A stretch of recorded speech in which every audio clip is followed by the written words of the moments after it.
Hey, welcome to New Jump City, everybody, where we recap the week in American and Japanese sequential art. I am your host, Christian, the unbiased king. And joining me through StreamYard is the man, the myth, the legend, the tank top sage. It's Joshua, Gangsta Time Cole. It's called Partner, but it should be called Gangsta Time. What's good, Chris? What up, everybody listening? Congrats to Chris for saying StreamYard. Yeah, I did it. I didn't stutter over it this time. Also joining us, it is our producer, Edgelord. Big News Brian. Sup, nerds? Hey, we're back. We're back with a new sode for you, for me, for everybody. I'm very excited to be here. Everybody. How you guys doing? How's your week? Doing good. Chilling, chillaxing, maxing, relaxing, all cool. Playing some b-ball down by the school. A couple of guys that were up to no good started getting trouble in the neighborhood. Got in one little fight. My mom got scared. She said, "Move over down to Michael Belair."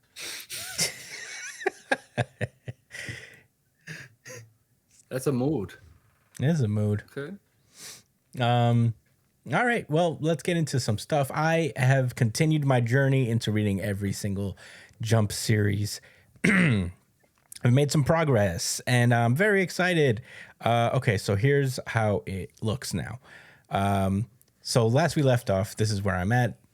Ganron Egg is gonna stay at D. It's just not hidden yet. Ganron Egg. I do dig the art style. I think the art is very like classic shonen. I have like an affinity towards it, but you know the story is just not hitting right.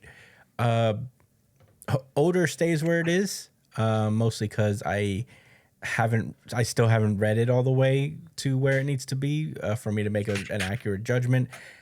Elusive Samurai is moving up. Shock of all shocks. Elusive Samurai is kind of growing on me a little bit, so I am going to push it up past these two guys for now. It's going to remain in the C tier. But, you know, it's growing on me. The characters are enjoyable. It's a very different type of battle series. There's like actual military kind of strategy that they do. You know, it like feels like it's very realistic. I imagine this is like a historical fiction of some sort. So, you know, I can see it kind of surpassing Witch Watch in time. But yeah, the C tier remains where it is. Otherwise, Witch Watch stays where it is. New Age Exorcist, I'm enjoying okay. I'm still reading. That's actually what I'm reading right now. The next batch of New Age Exorcist chapters. So that will probably be updated at some point. Someone Hurts remains at the top of my C tier list. I still enjoy that series. I think it's very fun. There will be movement in the B tiers. Hema 10, I'm bringing down to right behind New Age Exorcist. The reason being, I like the story. I think it's cute and it's like a fun little story, but it is very like stereotypical harem. It's not like, you know, doing anything particularly different. The art style is beautiful. I think like the artist is great, but also it's very, very hard to read in public because it is very fan servicey, and I don't like that at all. I feel like there's definitely points where I've missed important plot lines because I'm like on the train, like, you know, just trying to get past the shit. But yeah, Hema 10 drops a little bit for those reasons. Maybe it'll come back up. It's not really a disparagement of that series. I think like the romance is fun, and you know, for a harem series, it's all right. But yeah, it drops a little bit. It's not a B tier series for me right now. Everything else I think kind of stays where it is. Although I will say I'm moving Jujutsu Kaisen Modulo up a spot to the top of my B tier list. I think it deserves that at this point. I am enjoying Jujutsu Kaisen Modulo a whole lot. Over Blue Box. Over the Blue series? Over the Blue Box, man. What? Yeah, I know. Crazy, huh? But yeah, that's the only change, really. Everything else is staying where it is. Over the Blue series. How's the Exorcist been going? Still great. Very fun. Very enjoyable series. Ultimate Exorcist Kyoshi. I wonder if I have it maybe a little too high to be on A. I think at worst it's very much top of B, but I like it a lot. I think for me it's, I don't know if I'm overrating it. That's my only thing, but on a personal level, I enjoy it a whole lot, and I think it should be up there. Akane Banashi is still great, fantastic read. I will recommend it, you know, all the way. I'm very excited for the anime because they did announce that the anime coming. There was like a preview for it, because I think like it would do way better in that medium because you actually get to see the performance and you get to actually see it how it was meant to, you know, how it actually looks, you know. So I'm very excited for the anime. Sakamoto Days obviously stays where it is. Kagurabachi is top of A, and of course One Piece is at top of S. And this is the tier list as it stands right now. Obviously things are going to change. I still have not read Me and Roboco yet. I should. I think I've been holding off on that one because it is very much a straight gag series for kids. So I know it's just not going to appeal to me very much unless it could surprise me. I don't know. Maybe it's extremely funny and I just don't know it. I'm just not giving it its fair shake. I could see it ended up right between what is that? Ichi the Witch and is that Shinobi Undercover? Shinobi Undercover, yeah. Shinobi Undercover is great. I don't want to be here, right? Or something like that. What? What's the series that's like Ogre Kun and or like Demon King and Oh someone yeah, doesn't Demon really want to do this yeah, anymore, Demon like, King and what's Hero. that one? Yeah, Demon King and Hero Girl like call it quits. That's what it's called. It's a fun little series. I actually enjoy it.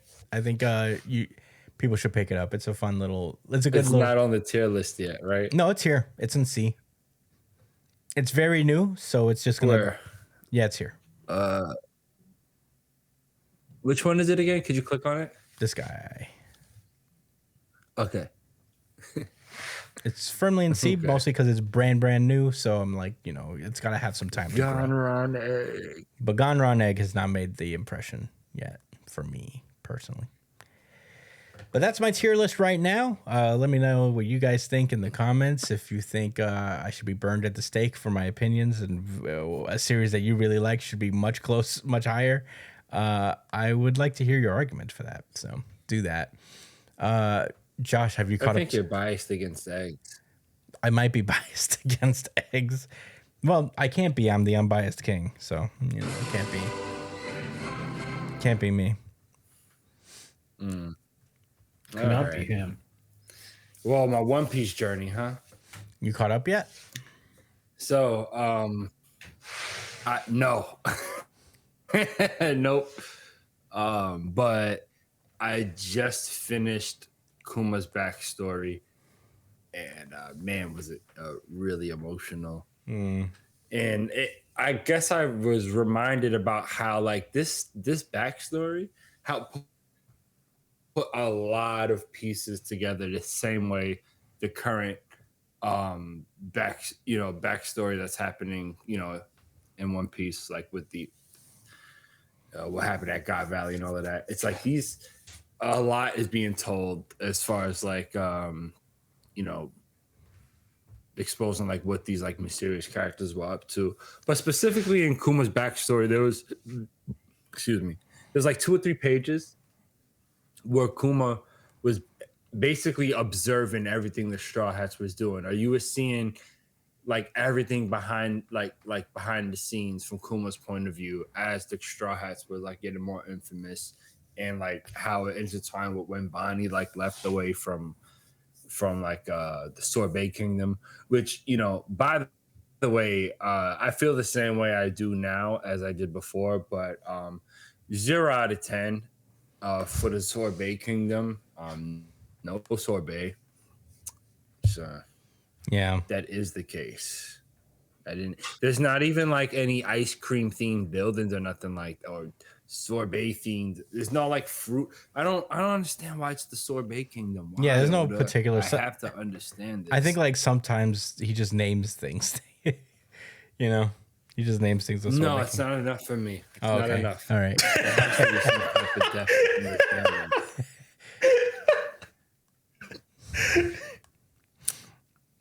There has to be some example. There's a reason. Maybe sorbet was invented in a certain kingdom where they had a priest king or something like that. It's got to be some connection there. It's Oda we're talking about. Okay. Sorbet. Sorbet. Anyway, yeah. Okay, so here's something I pulled up on the One Piece wiki. The Sorbet Kingdom is set on a tropical island with palm trees, rough terrain, and a few forests. The buildings mostly follow a similar architectural design of popsicle-shaped towers. During the King Bikori's... Really? Is that so? Yeah. Sorry. Let me go back to my That's pictures it. that I took. I mean, I don't know. Did you see I any... didn't even notice popsicles. Yeah, I guess that is sorbet, right? I guess.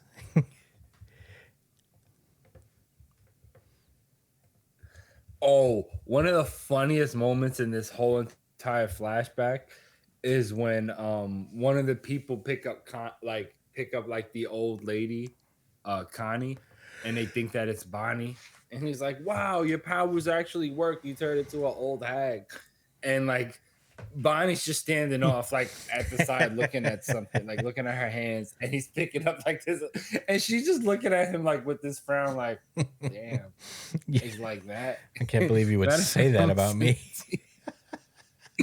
He's like, wow.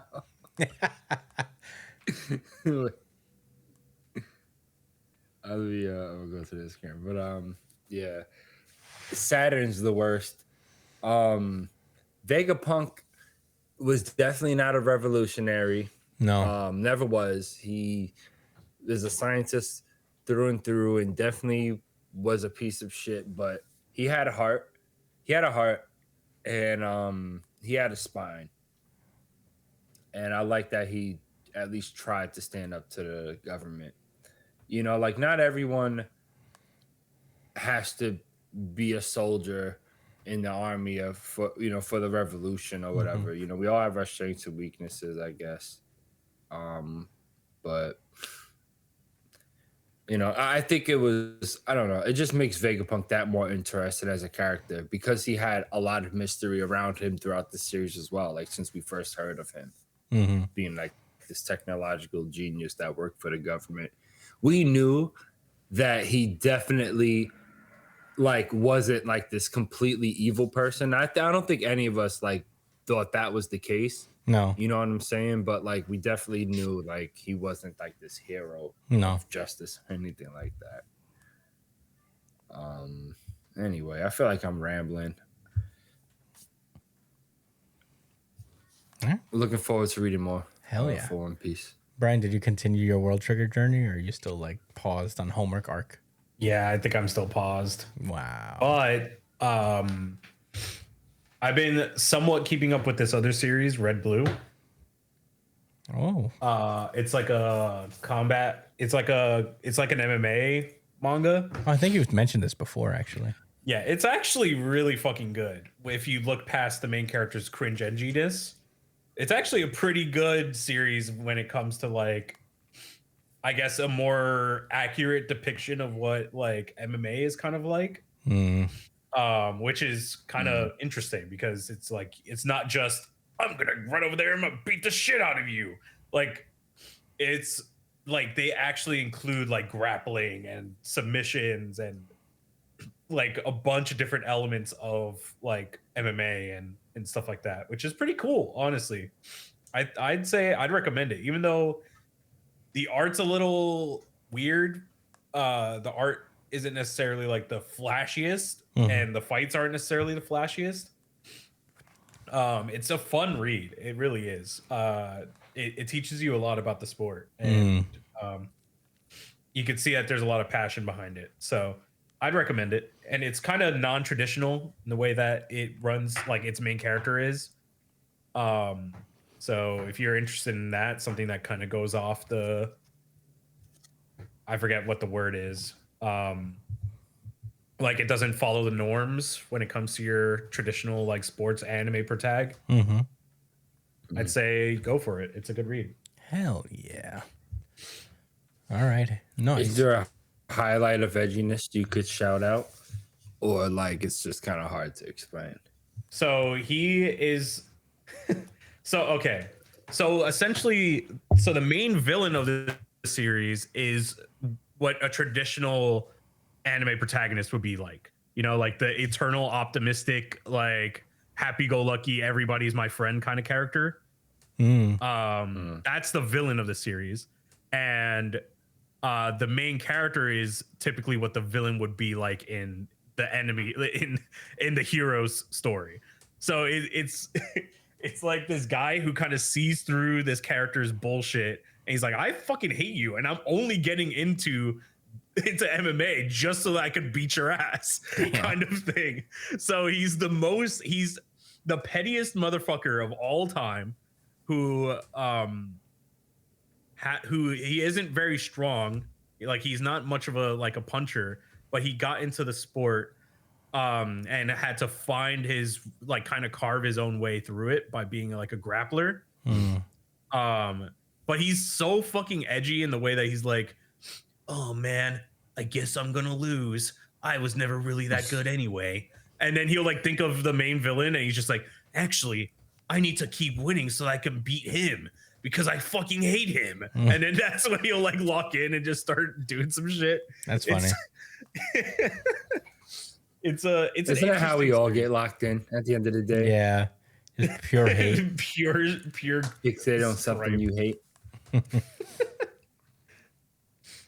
Yeah, it's like pure hatred, but right. it's I mean, when you play League, Brian, don't you feel like you don't play at your best until you're like semi tilted? Yeah, until you're by like a specific player.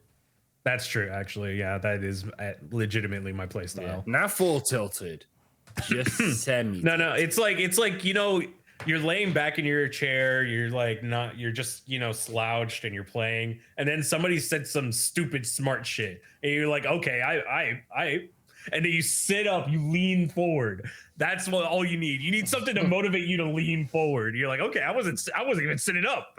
Now I'm gonna show you what I'm like when I'm sitting up. It's funny. Yeah, I'm gonna push these guys in the lane like E Honda. Hell yeah. Well, with that, you guys ready to get into the show proper?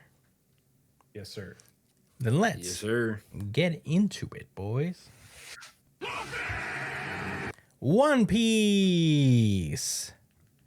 This is One Piece chapter 1167. Ida's Sons or Ida's Sons. I don't know how to pronounce which one she would prefer. Ida's Sons. We did not get to cover One Piece last week, so a lot of things happened. Basically, the God Valley conflict closed out. Rocks was finished off by the Holy Knights. Roger and Garp, of course, got away. Dragon was he quit the military and went off on his own. Garp remained to watch over the younger soldiers, I suppose. And we finally get some more perspective from Harold himself as he comes back into the story to plead with the 5 elders to allow him to work for the world government until they are satisfied enough to allow Elbaf to join. It's actually the point where he rips off his ancient giant horns in order to prove his loyalty. So yeah, not great. Not a great look for Harold, but we'll proceed onward. No, not at all. That's your man's or my man's? Am I mistaken? I've never claimed Harold. What are you talking about? No, my fault. My bad. I was mistaken. My fault. That's not your. That's not Brian's man's, is it? No, it's not my man's. I Christian has proof. I was shit talking him last week. Yeah, Brian got lost in cyberspace again, and he sent me his Okay, thoughts. no. I'm just making sure. Yeah. But anyway, we are now cutting back to the flashback. We are now 5 years after God Valley, which would be 33 years prior to the main story starting. So, yeah, we're just getting word from, various people. We see Big News Morgan once again.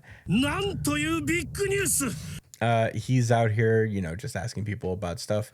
And a lot of people are talking about these giant figures that are appearing outside of the Florian Triangle. Not even that. It's like, because someone asks, like, did this event take place in the Florian Triangle?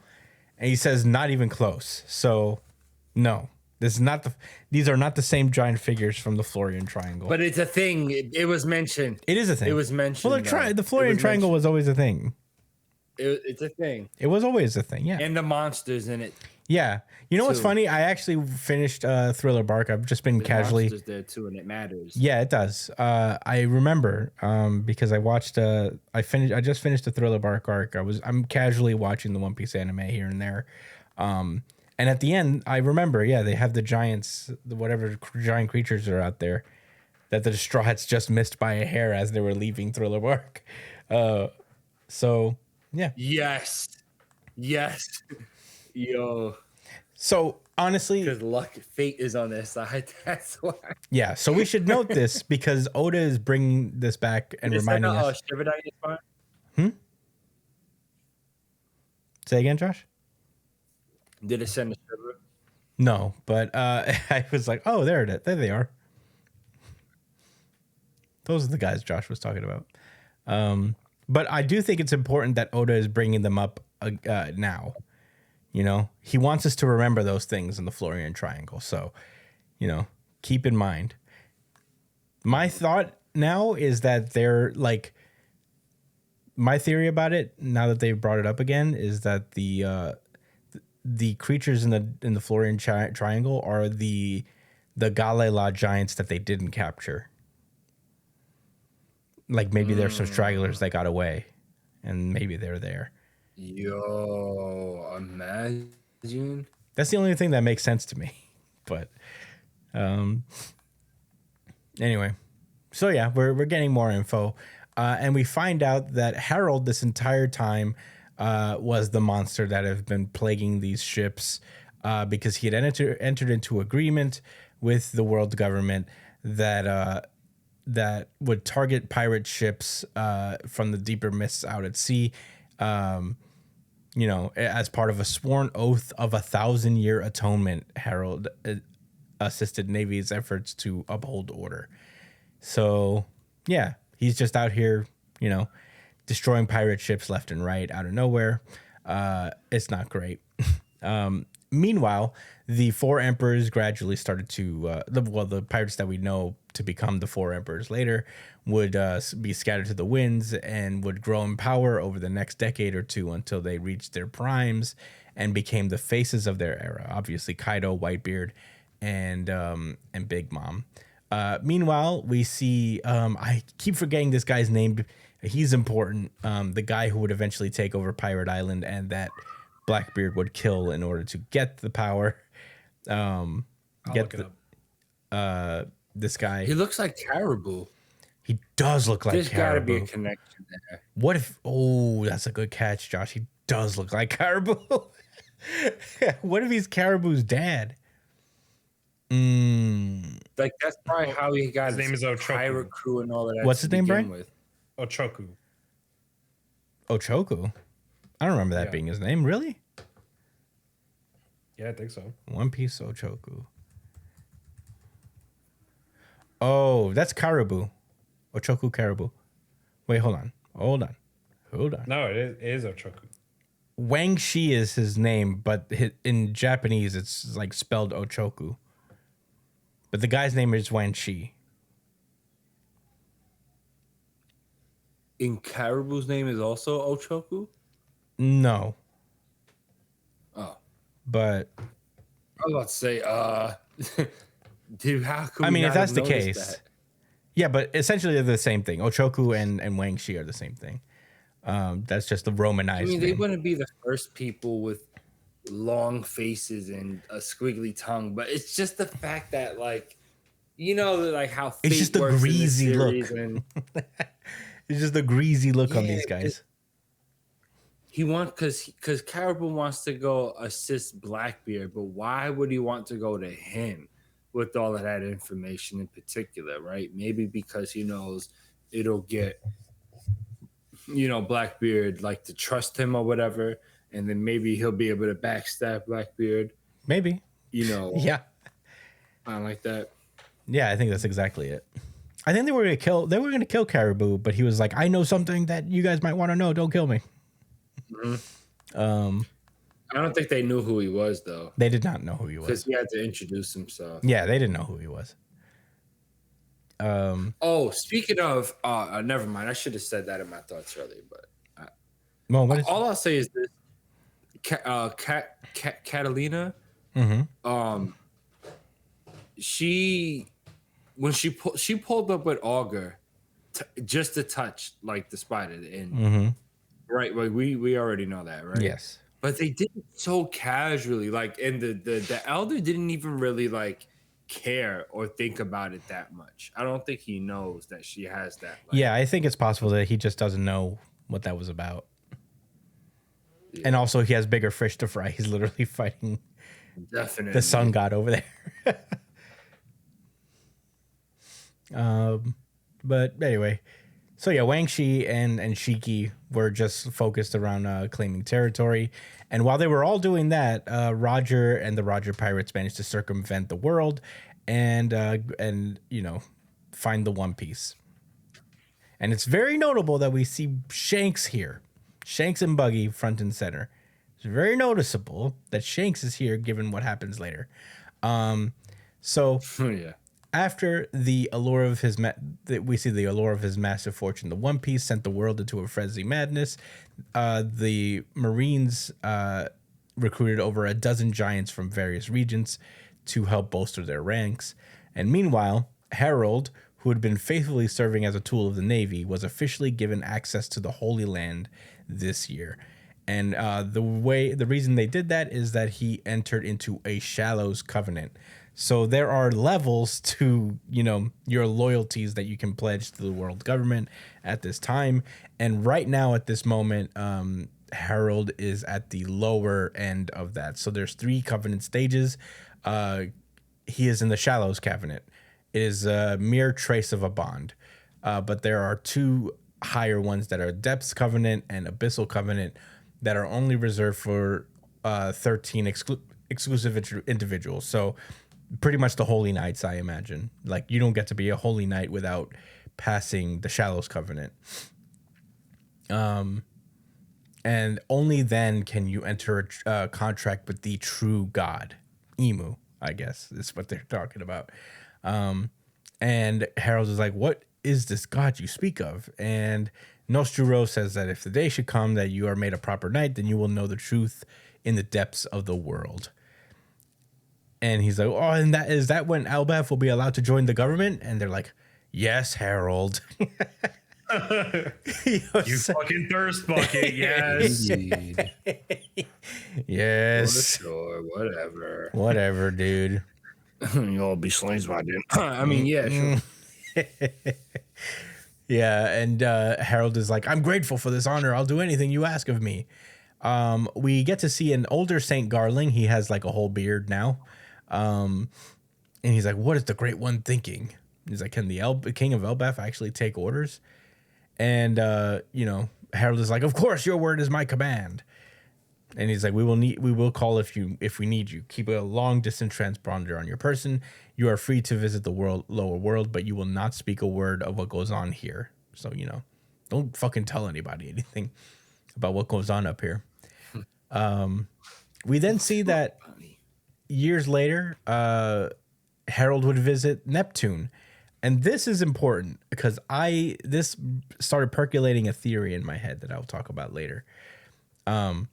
So these guys are friends. These guys are actually close friends. And they're actually laughing and they're talking together. And, Neptune suggests that they betroth Shirahoshi to Loki. And Harold just laughs it off. Actually, this is the first time I've seen Harold laugh. I remember his laugh goes baraha. That was the important thing. Yeah, we have to get all the laughs out. And he's like, no, forget about it. He's like, I'm not talking about any. Come on, buddy. I'm not talking about any ordinary mermaid. She's supposed to be born with some disruptive powers. And Harold is like, well, in that case, it sounds like a match made in heaven. Let's toast to the future of my little brat and your shaggy daughter. And he's like, stop calling my daughter Shaggy. Why would you go that? The same year he returns to Elbaf and he finds Saul. At this point, it seems that Saul has gone through that whole ordeal with Ohara. He's back on Elbaf, and this is when Harold asks him to establish a school in Elbaf. And he's like, a school? Sounds nice. So now we know why how the school came to be. We then cut to 15 years ago, where we see Fisher Tiger escaping. We know that story. Fisher Tiger managed to escape captivity. And not only, but turns out there's even more to the story than we thought, as he seems to have come across a very Shanks-like figure. He thinks he's an enemy, but they cut the shackles free. And, that necklace thing, that neck brace that I think explodes, Shanks manages to cut it off. If this is Shanks, it's made purposefully ambiguous in more ways than one. But yeah, so, we get to see like the whole deal happen with the escaped slaves, including, of course, Hancock and her sisters and Koala as well. We see that Harold has returned once again, and it's like, it sounds like it was quite the night. And they think that someone from the inside is the one who opened up the armory to them, and they're looking for the rat right now. And it's at this point we get to see that Shanks has returned to the Holy Land at some point in his life. So this is well after Roger was executed, and sometime after he received the scar over his eye, Shanks went back to the Holy Land in Marijoa. And, he explains that Shanks was separated at birth, and that he's entered into a depths covenant. So Shanks is in the level 2 covenant at this point in time. So he is basically a holy knight at this point.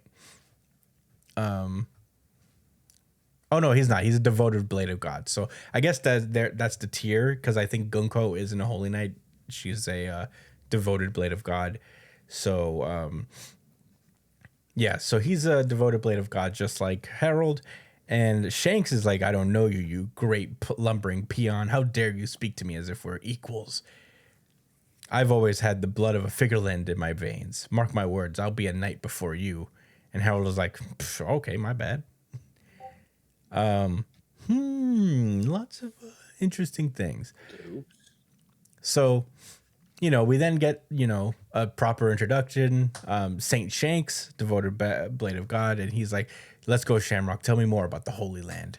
I want to be the hero who captures the one responsible for the attack. And Shamrock is like, bro, chill. There's still time to do this once your wound is healed. And Shanks is like, you don't know how it feels to learn that you've wasted 24 years of your life. I always knew I was different from the others. I hated everything down there. And Harold is looking at him like, I smell cap. I don't know. This whole situation. You got major like performing. Yeah, you got major better performative male. Yeah, you got better person than me vibes going on here. I don't I don't know about that. I heard Shanks is rocking the quarter zip under the jacket. Is he? You just can't tell because the spot is there. It's a quarter zip, yeah. Shamrock is rocking a quarter zip, no? Isn't that it? He's a highly performative man. We then cut back to the fisherman village in Elbaf, and we see that Ida is now sick, and nobody knows why. Everybody's just like, "Oh my god, what's going on?" You know what Harold does each time he comes on? He visits all the elders, and he asks them to make Ida his true wife, which is like, "Aw, that's sweet of him." And she's like, "That fool, I prefer running that little bar. It makes me feel," he's like, "it makes me feel like I've been helping Harold out in my own little way." And that's when Loki pulls up with a whole giant ox thing.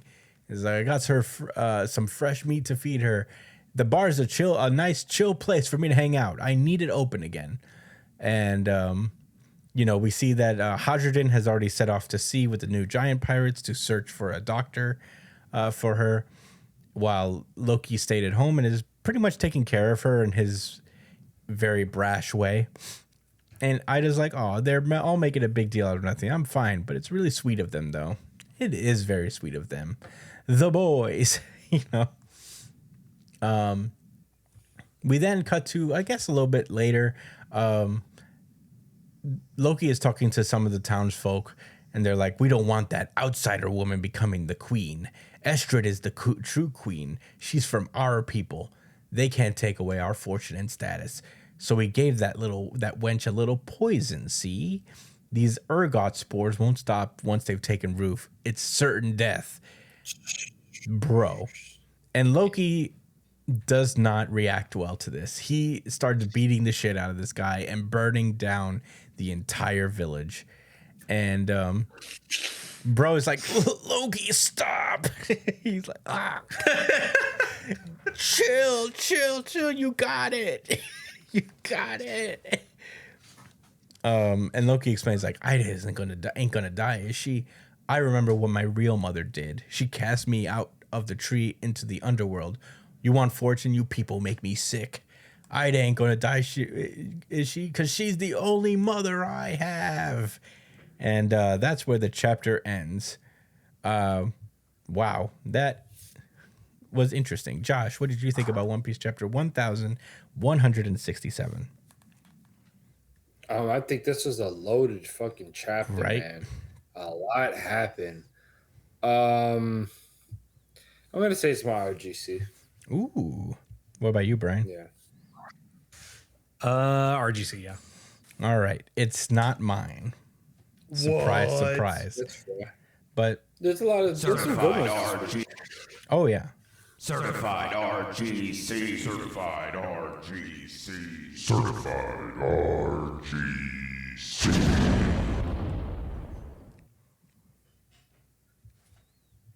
Go on, Josh.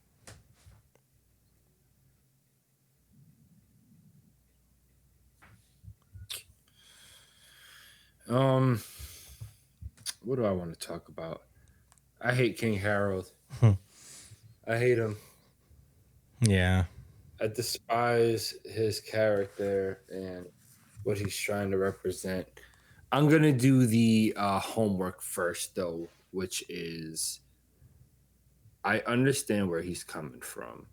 He feels as a king responsible for what his people have done, over the years and such. But of course, it just sounds so ignorant compared to the destruction the world government causes. Elbaf and his people seem to be just fine. I feel like I don't remember there being like a issue with their sustainability. He just wants them to be accepted with the rest of the world, which is cool, but he's putting his people in a vulnerable position. He's putting himself in a vulnerable position, which is putting his people in a vulnerable position. Yeah. So I don't care for this. And I definitely want to save like my judgment of like the narrative or whatever until like the end of the arc. Because I know Oda ultimately has a point to make when he has these type of characters similar to like Garp as well. You know, you're not, they're not supposed to be, at least from my perspective, like these people you 100% respect and agree with because you feel like they mean really well. And that's just how that, and that's the reality of life. People are complicated and complex and have different values and understandings of like how people, like people may have similar values, but they come to their values in different ways. Anyway, whatever. Sticking specifically to this chapter,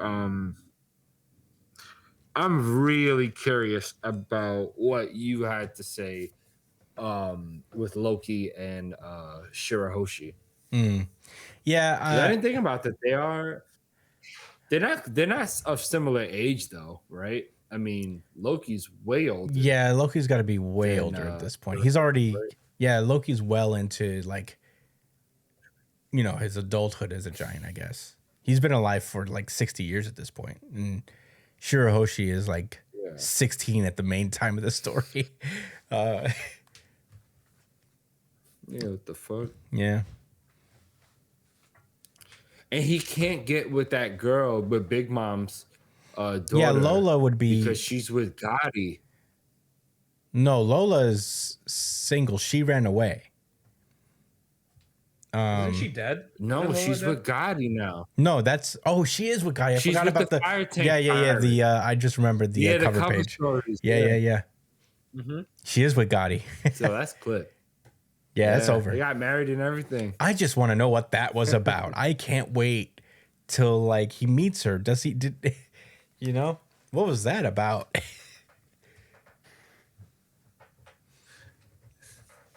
But anyway, what were those? Are your thoughts? She's part of Luffy's harem. Oh God. You know it, Chris. No. Were those your thoughts, Josh? I guess. I want to hear what your thoughts are. Brian, what did you think?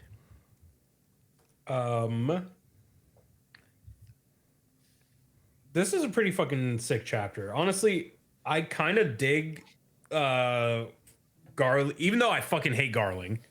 I kind of like this style for him, like with the fucking crescent moon, the goatee, the beard or whatever. I think it's cool. It's a cool look for him. Yeah, he looks very odd currently.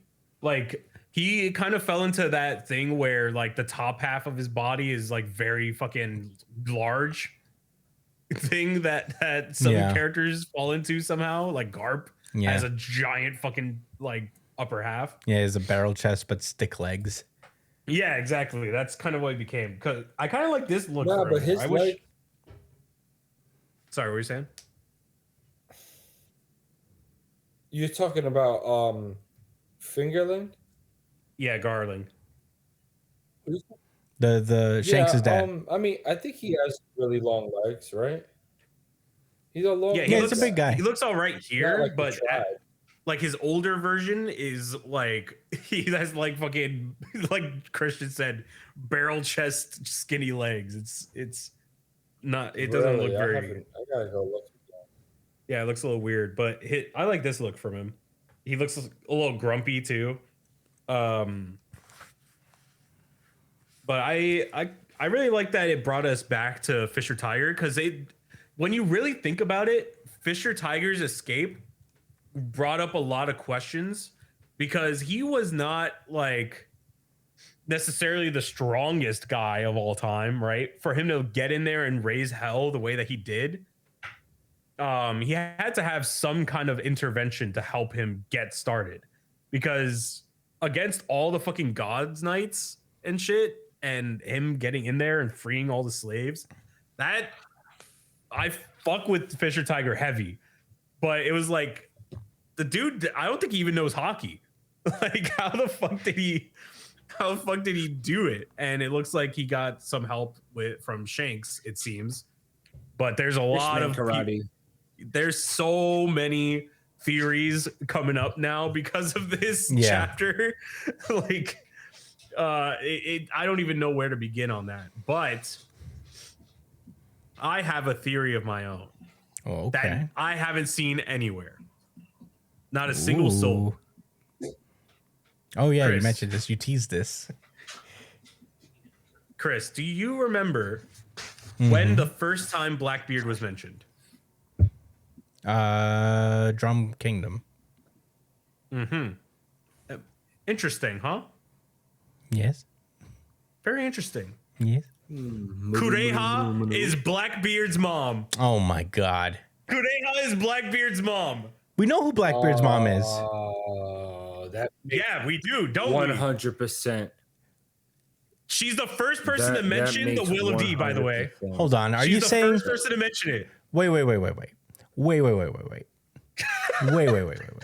Are you saying Dr. Korea. that Erisa? That's Yep. her name, right? Erisa. Yep. You're saying that she's Kureha, Yep. That's what I'm saying. but she would have to be 140 years old. She's old. She's an old character. She's literally one of the oldest humans in the series. But we don't know that about Erisa, whatever her name is. Yeah, we don't. Listen, Kureha has been around for a while. She's the first person to say Gold D. Roger, and it's the first arc that Blackbeard is mentioned. Why would Blackbeard randomly pull up to Drum Island? Well, he's been traveling. That's a good point. He's been traveling. He's been traveling, yeah, sure. But to just randomly pop up at Drum Eris is Island, her he name. doesn't do shit. He doesn't do shit without... We know this about him. He does everything calculated to the T. And you're telling me he's just going to randomly pull up to Drum Island the first time we hear about him? I don't know. I'm telling you, man. I don't know. I'm about to instigate. I don't know I'm about about that to one. instigate. I don't know about that one. I'm sorry, Brian. I don't know if I agree get with on this board one. or get out. How much? because How confident are you, Brian? I'm so confident. I'm willing to put On a a fucking... scale of 1 to Ron Burgundy. I'm putting a Ron Burgundy on this shit. I'm calling this shit from a million miles away. No, wait, I'm a million miles away. I want you to understand something. If you lose, you're not just losing, you're giving Chris another win. Well, I haven't won yet. I'm still locked into 2 Ron Burgundy bets that one can go truly sideways for me. What's the other one aside from ours? Brian bet that Eneru is going to show up in Elbath. Oh my god! I can't believe I bet that. I cannot That was believe I cringe. bet that. What That the was fuck is cringe. wrong with me? This is what you do when you don't That was check, when definitely you don't cringe, keep your Brian. emotions in check. And Why you, the fuck did I bet that? You got There's addicted no to way gambling. he's showing up this arc. yeah, you were very adamant and you bet me. You bet me a Ron Burgundy bet. I don't know why You know did what that. it was? It's because lightning was like the biggest weakness to Elbath. Yeah, you heard that and you were like, Eneru? Oh, yo, you lost your mind. Oh No, my but this god, time, you're right. but this time with Kureha, That's a crazy I'm so one. You confident. know what? No, it's not. It's not crazy. And you know why? You know why it has so much credence? People who turn old in One Piece always look completely different from how they look like when they're young. Always. Especially women. Well, I don't. You don't. Oh yeah, you look at Gloriosa, buddy. You look at Gloriosa and try to look like that's the same person. No, that's not the. But you know, as far as the older women of One Piece go, Kureha aged fine. She's not like a tiny little, like hag lady, granny. You know, she's like a gilf, I guess. That's what she's the closest thing to a gilf in this series. I don't see it. I'm sorry, Brian. I don't I'm see telling it. you. Listen, all the clues are there. The clues have been enough. She's 141 years old. Perfect time frame. 60 years ago, say 60 years ago. When was this? No, there's no way. it? She would have to be 100 That's when 80, she'd when be 80 years Teach was old born. 60 years ago. How old is Blackbeard? Blackbeard is. No, I don't see it, Brian. I think I'm giving you one last chance to back out. Like I didn't think about the age part. I thought it was Blackbeard is 40 years old, so that means Eris would have to be 101 years old by the time Teach was born.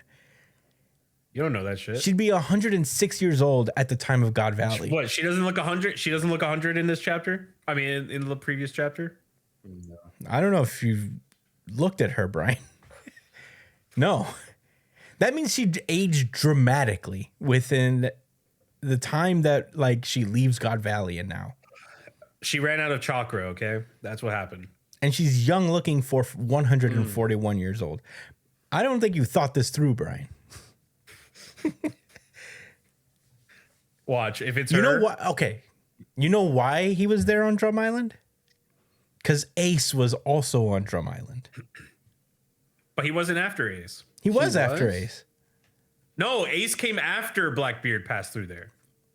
Oh, okay. But still, Because Ace was after Blackbeard, well, remember? Blackbeard was traveling. Not every place Blackbeard stops has to be this calculated move. But the first time we ever hear of him, though, Straw Hats at Alabaster, he does, yeah. right? Yeah. I don't and it apparently had been some time since he'd been there. So I don't know. I don't buy it. I don't think so. Eris would have to be 101 years old at the time of God Valley. At the Why very the fuck minimum. She's so old. God damn. Yeah, there's no way. Kureha wasn't on like the Pirate Kings. She was crew or never a nothing like pirate as that? far as we know. She's just a good ass doctor. Yeah, she was just a doctor. Who knows his What did real she do when name? she was younger? Well, Kureha's old as shit. She's probably met Roger. Does she know the whale lover No, Crocus? no. Well, maybe. If she knows Roger, she might know Crocus. But also Crocus He's came. seen the One Piece, right? Crocus actually came later in the journey. He wasn't like part of the crew to start. They got him when they were aiming No, I for know. the One Piece. So like, that would have been later in life. So it's possible they never met. He was there. He's seen it, right? Yeah, Crocus knows what the One Piece is. Crocus knows everything. They met the one guy. They met the one guy who knows everything immediately entering the Grand Line. Wow. What if she hit the age fruit? She didn't. She would say, What if she just ate the age fruit and became old? "Well, You no, ever think about because that? no, because that's Bonnie's fruit." Right. The old fruit. How about that? Okay. Well, you got me there. You got me there, I guess, Brian. Like her body is citizen fruit. yeah, her body Senior is citizen, 141 years old, but her mind is like 68. Yeah, I don't know, Brian. You're lucky. You're lucky I didn't just take you up on the bet, Brian. You're lucky I'm a man of honor. That would have been two absurd wrong burgundy bets you've been involved in, and we'd have to like cut you off. You'd have to be like, no more wrong burgundy bets for you for a while. All right, that's all for me. Yeah, this chapter was sick. I me agree get some with you water. guys. I agree with you guys. This chapter was sick. A lot of very cool things. So I've heard a lot of people talk about the Shanks situation and say that Shamrock is actually Shanks and Shanks is Shamrock. And I don't know. I feel like that's a red herring. Shanks is very clearly himself, I can't. Yeah. Yeah, I don't think there's like, I don't think Oda's acting. I don't think Oda's really trying to play a trick on us that hard with Shanks. It's very clear that he's here. Plus, he has the scar on his eye. Yeah, it would make sense. Clearly. Yeah. And every instance we've seen of Shanks, he has been like so, reverent and very much Roger like, and you know, even now he uses Roger's technique, you know, so I don't think he's, and I think Harold noticing something is very much like Harold being like, I know something's fishy here. If Harold snitches on Shanks, I can't believe you can't want it this bad, bro. You know? Yeah, like the longer this backstory goes with Harold, the more I'm feeling that Loki was very valid on crashing out on his dad. Yeah. There's a lot of interesting things here. First of all, also, I pointed out that panel where Shanks and Roger and them are celebrating the One Piece. Shanks looks pretty fucking happy there, you know? Yeah. So, you know, I don't know about that. So, a couple things I wanted to say. First off, the world building is continuing to be very, very cool. I'm excited to continue this flashback. I'm surprised it lasts this long. I guess we're in the closing stages of it. There are a couple of concepts. A lot of the things that I'm seeing in One Piece now is just like trying to fit like these like political concepts, you know, into these characters, you know, like who Garp is, who like what they represent in this struggle between authoritarian government and the people and the military and so on and so forth. You know, you have like kind of a conscientious objector in Garp where he is very much like against whatever the government is saying and doing and all that stuff, but he is not like an active participant. He's not like an active fighter against the resistance, and is more like trying to protect who he can control. He's staying in his position of power to protect the people who don't know what's going on from themselves, which is, you know, the rank and file, the soldiers that, you know. But unfortunately for Garp, and what he doesn't understand is that like he in turn has been made as the head propaganda piece for the world government, and it's kind of like a weird exchange there where he maintains his power and he gets to kind of work with like kind of a lot of leniency in exchange for just kind of being this figurehead, the symbol for the world government's might and power. So, you know, it's not a great position to have, you know, Garp. But I think he's a very fascinating character in that regard. We have Dragon, who is obviously the active revolutionary, the man who just like, he couldn't sit idly by. He has to act. The kind of the opposite of Garp in a lot of ways. I've seen people get, I'm weirdly talking about last chapter, but I feel like I had these thoughts in my head for a long time, ever since last chapter, in terms of like these allegories that Oda has created within this world and in this flashback. And a lot of people had a problem with like, oh, that's the discussion they had, you know, like, because the discussion between their last talk was fairly short, you know, like Dragon is like, I fucking hate this and I'm leaving the Marines, and Garp is just like, okay. Which makes sense. It makes sense for the Monkey family. They're very straightforward people. Like even Luffy is kind of. Yeah, what more is there to say? Yeah. Garp understands. If anything, I'd be more disappointed. Yeah. In a sense, it's what more does Dragon need to say to his fucking father that says he's gonna stay a Marine? Yeah. You know how I feel. You seen the same shit I seen. You still gonna do what you're gonna do?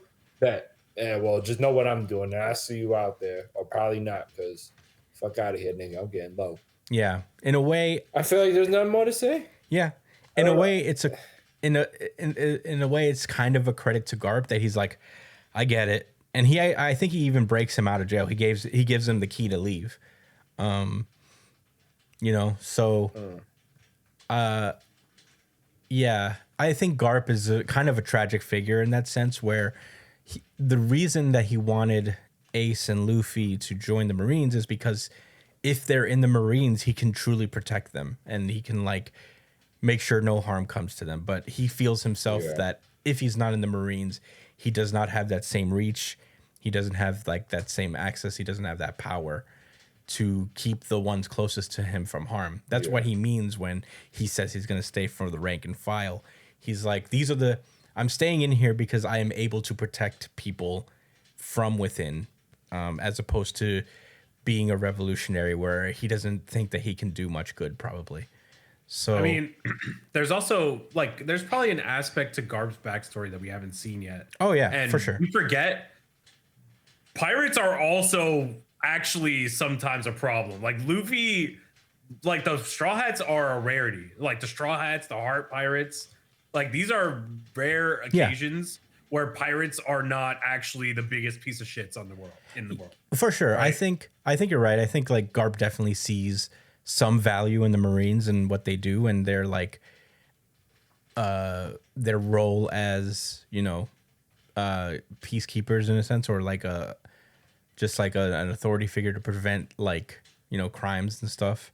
I'm sure there's that aspect. I think he deeply, like, in his heart of hearts, sees the Marines as kind of a good thing, but he is also aware that it's not being used right. It's corrupted right now. So, I don't know. It's very That's probably why he's so into like sword and shit. Yeah, for sure. That's probably why he created Sword, for sure. And he's very involved in the younger Marines education. He teaches them constantly and all that, but it's varying levels of, it. And then we have Dragon, of course, the revolutionary. He's off doing his thing. He's successful at it too. He's very good at this. He managed to amass an entire army, and they're very successful. They managed to topple 8 governments in very recently. So there's that. And I wonder about Harold and his role. And like I've heard of this concept, that sounded familiar. And it's the idea of the model minority. And I think like that's what Harold sees, and he's like policing his own people's behavior so that they would be more respectable to, the powers that be. It's like a myth. It's like I just pulled up a definition. The idea is that the concept is widely considered harmful and misleading stereotype, often referred to as the model minority myth. The label aggregates data for a vast array of diverse ethnic groups, ignoring significant variations of income, blah, blah, blah. I'm trying to find like the exact thing. In sum, the term is problematic social construct that simplifies complex realities and has significant negative consequences for both the AAPI community and the broader landscape of race relations in the U.S. So it's just like, Harold is like very much trying to police people and make sure, like trying to civilize his own people. In a sense, he sees his own people as like, and he's trying to turn his people into the model minority when he's desperately trying to appease these people that could not think less of him. Yes, right. Ultimately, yeah.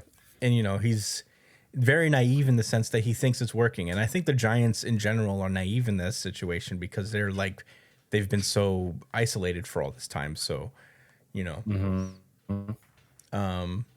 but yeah, Harold is extraordinarily naive and he's just trying to clean up the act. Coaching this in good faith. Yeah. Yeah. Which makes King Harold a tragic character too. Similar, in a similar sense to Garp, where they're kind of misled. I actually have some things to say about Garp too, but I'll let you finish your thoughts. Yeah. So I think that's what the mold of Harold is just someone who is, trying to police his own culture and police his own people so that they could appeal to, higher powers and, so they can, it's kind of respectability politics in a sense as well. And that's what I'm trying to read from Harold a little bit. And it comes from a good place because I think at the end. Oh, sorry. What were we gonna say? No, my bad. I was cutting you off. The lag is just rough. No, you're good. No, I mean, it comes from a good place. I think Harold desperately wants good for his people, and I think the reason he wants to join the world government is not necessarily that they're doing poorly, but he just. I think Ida really changed his perspective in such a dramatic way that it like may have pushed him a little too far into being, you know, accommodating for these fucking psychos in the world government, you know? But yeah, Josh, what were you gonna say? So I'm not sure this really applies to Harold's situation, but specifically with Garp, there's a quote that comes to my mind when I think about like his outlook like on the world and what informs the decisions he makes. And there's a book by an author named Mark Fisher, and he made a book called Capitalist Realism. But there's a quote in the book where Mark says, "People, it's easier for people to imagine the end of the world before they can imagine a world without capitalism." As far as the population of people who are under like capitalist imperialist like first world countries, like America. And the reason why that comes to mind with Garp is because like I agree. I think that was really well put what you said about Garp being a tragic character, and I would take it further by saying that, you know, the real tragedy of Garp, in my opinion, is that he lacked the broader imagination for a different kind of world, The right? vision. You could say, I'm trying to find the words, but you know, Dragon, when he decided to break away from the government and do what he did, you know, lead a revolutionary army, you know, I don't know if he had in mind what type of governmental systems he would personally want to implement.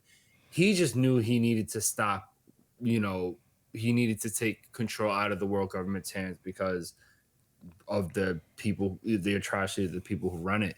You know, Garp, he has to have this perspective that you know, regardless of how bad the government is, this is the best we have. This is the best version of the way things can be, and you know, I'm gonna just do the best I can to like protect the people I care about, which the rank and file and then his own family, like you said, with trying to get Ace and Luffy to be Marines and all of that. So, but and it is a tragedy because that it's like he let fear hold him back from making this, you know, I think different decisions. I think him creating Sword and also inspiring other Marines like definitely holds weight and helps in the grand scheme of things. But you know, I can't help but think that a character like him could and should have done a lot more, you know, in the background. Because yeah, you know, pirates are evil. You know what I'm saying? For the most part, not every crew is like Luffy and all of that. But at the end of the day, pirates are just a symptom of the overall like issue, which is, you know, most of the time these pirates are coming from places that are like super impoverished. I think that's a leap that we could take based on the condition a lot of these other like islands are in. If they're not part of like a lush kingdom or something. Anyway, I don't want to go on and on. That's just something I thought about with Garp. Yeah. Yeah. This is really interesting. You can't say that One Piece isn't political, man. This is like very much allegorical. It sure is.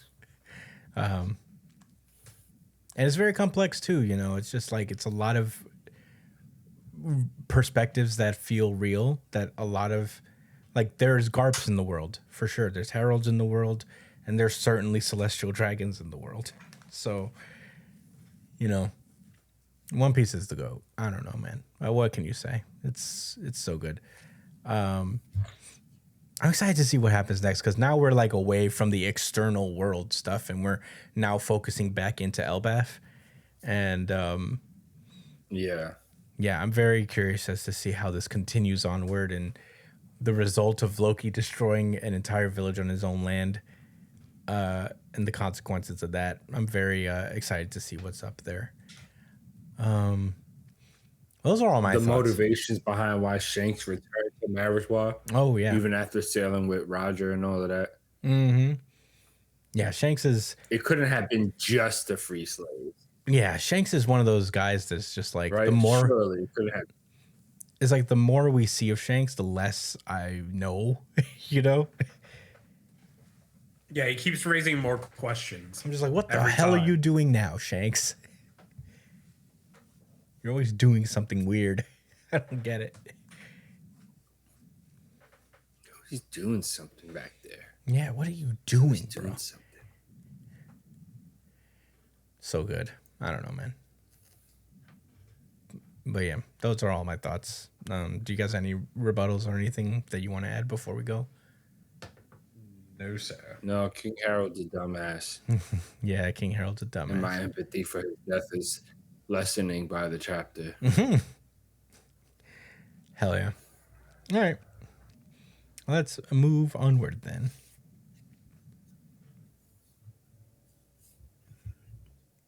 Sorry. Give me a pick near the car with me so I can't chat. Sakamoto Days. This is Sakamoto Days, chapter 239, Tinderbox. Last we left off, some more fights happened. Lots of fights going on. And it ended with the Teen Titans actually showing up to help Shin and them in a helicopter. So I guess I was wrong. I figured that they would all stay and help fight against the high school killer twins, but I guess not. So yeah, they brought a whole chopper to come in and get Sakamoto out of there. And Electric Dude is like, I heard that. You're not going anywhere. And right as he's about to attack, Shishiba pulls up and knocks him through a building. And is like, hurry up and get Mr. Sakamoto out of here. Y'all are cramping my style. And they managed to carry him over to the helicopter. And they get jumped by a bunch of JAA forces. But fortunately for them, Boiled and Wu-Tang pull up and use and take care of the fodder. Boiled is like, anyway, when Sakamoto wakes up, tell him something for me. You're my number one hard-boiled friend. And now shit is like, wait, what? What are you talking about, bro? And he's like, I can't hear you over the chopper. Did you say something? And he's like, you're my best. He's just trying to tell Sakamoto he's his best friend. So, but nobody could hear him because he's so hard-boiled and he's speaking too low. But yeah, they're heading up, and as they're going, they're flying away. Guitar Man modifies his guitar into a gun, and he's about to shoot. And Shin peeps this. He's like, "Sorry, Amane. Keep evading them until Mr. Sakamoto wakes up. Mr. Sakamoto is the only one who could turn this situation around." And he jumps off of the helicopter and starts to take on Guitar Man. And we get a breakdown of the one-on-ones, or in some cases, two-on-twos that are happening currently. We, of course, have it's Naguma, right? The scythe guy versus Oki, or Nagumo, I think his name is. We have Oki versus Nagumo, Shishiba versus the electric guy, Torres versus the buzzsaw bride, and the twins. The two siblings against each other. Boiled and Wu-Tang are going up against the fodder. And of course, Shin versus Guitar Man. And Aoi, who is obviously Sakamoto's wife, is like, wake up, sweetie. And then you hear a little heartbeat. So maybe Sakamoto's getting close to waking up and soloing the verse. But yeah, that's basically where the chapter ends. This is a shorter chapter. I think it was like 15 pages. But Josh, You're right. What did you think about Sakamoto Days, chapter 239? I have a lot of thoughts. Oh, I'm lying. I don't have a lot of thoughts. no, okay, the exact opposite. I'm just happy that they're clearly going into some one-on-one fights. I don't think we're gonna get full dedicated chapters. I'm not doing this whole thing that we was doing with Undead Unluck. Damn, remember that series? Shout out. Yeah. To you. Low key miss it. I do. I miss it actually. I miss it a lot. Damn. Anyway, but I'm curious to know which one you guys are most interested in. I'm gonna keep it a stack. I want to see the hammer against the electricity guy. Yeah. That's got to be a really good fight. Runner up, I'm gonna say, the Buzzsaw Lady versus San Juan, the Sand Torres. Blaster. San Juan the Sandblaster. Yes. Yeah. Uh, I knew it was something Spanish. Torres is Spanish. I think Torres and Osarugi, I think her name is up there for me for sure. Yeah. I like Guitar Man. I want to see if he strums Shin. If he just like grabs him. Man, that would be hilarious. But yeah, I mean, all the matchups are really cool. I'm very excited. I hope we do get individual chapters for them. You know, we love individual fights in this show that are like a chapter or two. But yeah, I'm excited to see it. Brian, do you have any particular matchups you want to know? Let's see. Shit versus Guitar Man is cool. I want to see Guitar Guy for sure. I feel like the Sandblaster guy versus this lady is a very, it's not a matchup that I thought would ever happen in this series. Right. So that one I'm very, very curious as to how it's going to go, because just purely because I never would have predicted it. Yeah. But aside from that, all these are pretty, I don't know, straightforward, I guess. These guys, like Nagumo, has just been scrapping with this guy for like 20 chapters off screen. Yeah. Oh, that's a fight I want to see. Yeah, Oki versus Nagumo. They were getting it in, fighting, bro. Yeah, they've been fighting for a long time. Like since the beginning of this arc, they've been fighting. Yeah, I remember. Still going. Their fight started so fucking cool, where they walked into the car and just immediately started throwing hands. Yeah. But Shin versus Guitar Guy should be a pretty fun matchup too. Mm-hmm. I didn't think that this would be his fight. I think it makes sense. I guess he's the younger guy versus the younger guy. And he's like, the Guitar Guy is the one we know the least about his matchup, like his style so far. Because he's just been stuck driving the car. So, but yeah, that's it. I don't have much else. Hell yeah. Do you have any more thoughts, Josh? No. Brian, do you have any thoughts? No, sir. I don't either. This was a cool matchup chapter. Very exciting, but not a whole lot to talk about with Sakamoto Days this time around. So, good shit. Let's move on to the next one, boys. We call that Easy Money GG. Kagurabachi. This is Kagurabachi, chapter 103. I'm going to pass this one over to Josh. I forgot. He usually does Kagurabachi. Thank you, Christian. This is Kagurabachi in chapter number 103. But just a quick little recap of last week's chapter. The fight began between the two sword bearers and one sword renter. Yeah, right? Yeah. Chihiro Samura facing off against the borrower of the Shinuchi, Yura of the Strings, the leader of the Hishaku. So luckily the teleporter guy came clutch and was able to clear majority of the citizens out so that they could really start like wilding out, although not everyone's gone. That's going to be an issue later. Also, there's a pretty sick moment where Chihiro and Samura damn near sliced this guy in fucking two. Yeah. It was so close. It was cool as hell. It was so cool. But the chapter ends with Chihiro resolving to destroy the Shinuchi with his power, and here we are at this week, right? So I'm gonna keep it a stack, guys. This is just a full action-packed chapter, so bear with me. But they're getting it popping. Yura's got wounds, but they're noticing that, like, well, I guess this doesn't happen until a little bit later. Let me not get ahead of myself. So, yeah, they're fighting, and yes, remember I was wondering if all his attacks were like insect based, and it is true because he's used centipede, dragonfly, and then there's another one. I forgot. Spiderweb, all bugs. Ew. So very gross.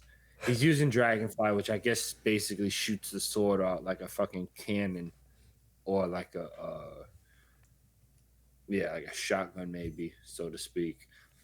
And it's wrecking them, but they're able to retaliate and swing their swords at him. He of course blocks them all because he's nice like that, and he has this crazy insane dexterity that surprises even Samura. Samura's not looking as fucking cool and decisive as he was 20 chapters ago or so. I don't know what you mean. But whatever. He's cool as a cucumber. Maybe I'm bugging. Okay, maybe I'm bugging. Anyway, Yura has had enough. He's starting to feel a little bit more pressure, so he unleashes a really strong move and knocks these guys down like 4 fucking flights of concrete. But it's all good because Samura is using his busted, cheesy ass ability to just heal both of them after taking that damage. Chihiro notices that Yura's not in any agony like how Kiora was, which was Hakuri's father, the Rakuzachi arc guy, all of the bad guy from that arc. Samura's thinking apparently he can't unsheath it, but to what extent can he use his power as well? You're about to find out as Shiba's trying to teleport everybody around. So Samura thinks to wrap this up quickly as your boy Yura unleashes a spider web, which actually bless you. Oh boy. Josh has gone to blow his nose. We can see he sneezed. He do a sneeze. I guess to avoid dead air, I suppose I'll cover for him. So yeah, he does a spider web, and he also combos that with a dragonfly, sending Samura flying throughout the city. And until they land into a train, and he keeps spamming dragonfly. He's like at him, doing the dragonfly. And Samura notices that right behind him, the civilians are outside of the train car, and we see that Shiba has emptied out the car, and he's like, "Hurry up and finish him." And Yura's like, "Wait, what?" And they explain that Tobimune's power, the flames of the universal mercy, are intended to heal its master. But with Samura's true realm, he's able to apply them to even objects. So, yeah, he basically uses Crow and lifts an entire train up into the sky. But we do see that Yura was able to attack Samura and take a huge chunk out of him. And Yura's like, he was worrying about those citizens and that dragonfly full on, and took that dragonfly full on. He's like, that's your weakness, Samura. You can't perform great feats without sacrifices. And then we see that goldfish, the iconic goldfish, pull up, and we see Chihiro is right behind Yura, being like, I'll show you the point. The whole point of enchanted blades is to save lives. So yeah, he's about to attack Yura, but Yura initiates a centipede. But it doesn't matter because Chihiro is able to bypass that and impale Yura, although it looks like he missed his internal organs. So he's like, you sacrificed your own flesh it staked everything on that strike. Oh, Josh is back. All rats. So I'll let you get back to it. Do you want to take back over, or should I finish it off? How many pages is left? I'll finish it off. Okay, go. All right. So, all right, yeah, go. All right. So, where was you at? When he stabbed Yura, he was spamming the dragonfly. Yeah. Yeah. He was spamming that shit. So he stabs Yura. He missed his fucking vital organs. God damn it. not the vital organs. Yura's talking that good shit. You already said that, right? He was like, oh, I'm sorry. You missed. Oh, you wagered and lost. And Chihiro's like, no. The wager is actually right now, right? Because he had a little plan in mind. And he was like, you know what, Samura? Your healing is so busted and OP. I bet we could even use it offensively, you know? Yeah. And surely after this arc, it'll get nerfed or patched. But anyway, that's for the gamers. Yeah, so I mean, I guess I kind of beat myself to the punch, but yeah, Chihiro after stabbing Yura borrows the power of Samura and he starts burning. Oh, okay. So basically, Chihiro believes that like Samura's flames burn all that's not like everything that's like affecting your body, that's not like pure to your body or whatever. And the Shinuchi's abilities are, because he's not like a contracted sword bearer, Yura is technically being like infiltrated by the Shinuchi's power. Therefore, Samura's flames trying to heal Yura is burning away the Shinuchi's abilities. And that's what the wager was. And he sets Yura ablaze, and he doesn't scream, but you're healing me. Right, yeah. I guess it's that's kind of crazy. Yeah. I guess we'll discuss it, but that's the end of the chapter. Thanks for helping out, Chris. That was a gnarly sneeze. Brian, what did you think about the chapter? Man, so I wanted to talk about it last week, but the kind of, so it's kind of like a reverse character arc between Samura and Chihiro here, where it's like Chihiro had to learn this lesson at the beginning of the arc to like trust in everybody around him to like handle the situation so that he can purely focus on the fight. And Samura, now that he has his eyesight, has to relearn that lesson again during this battle. But I think I might have been wrong. I think that Samura has actually been freed to be who he actually is meant to be during this fight by fighting alongside Chihiro. Like, Samura, like, blinding himself and being so like one track minded was incorrect for him. He's not that guy. You know what I mean? He is somebody who deeply, genuinely fucking cares about people, which is why he was doing the things that he did. That's why he removed himself from his family. That's why he betrayed the Hishaku. Wait, is it the Hishaku? No, the Kamunabi. That's why he betrayed the Kamunabi to, he had like a deep sense of, what's the word? He has a deep sense of justice. He understands, like, he has just like, things that he has to fulfill. So now fighting along Chihiro, he can allow himself to care about people again and let Chihiro be the one who anchors down and holds down the fucking fort and goes, yeah, I'll fucking take care of this. You do what you got to do.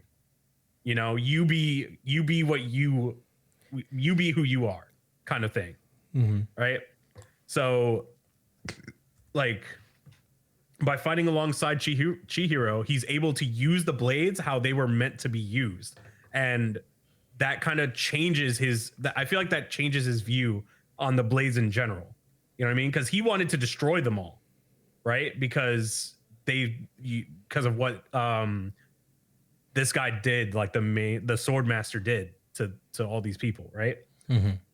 But now he's actively using it to protect people and to heal people more than to hurt.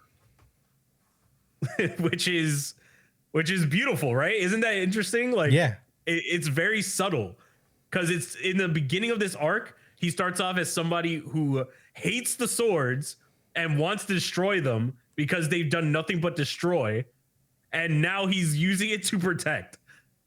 And it's all because he fought alongside Chihiro.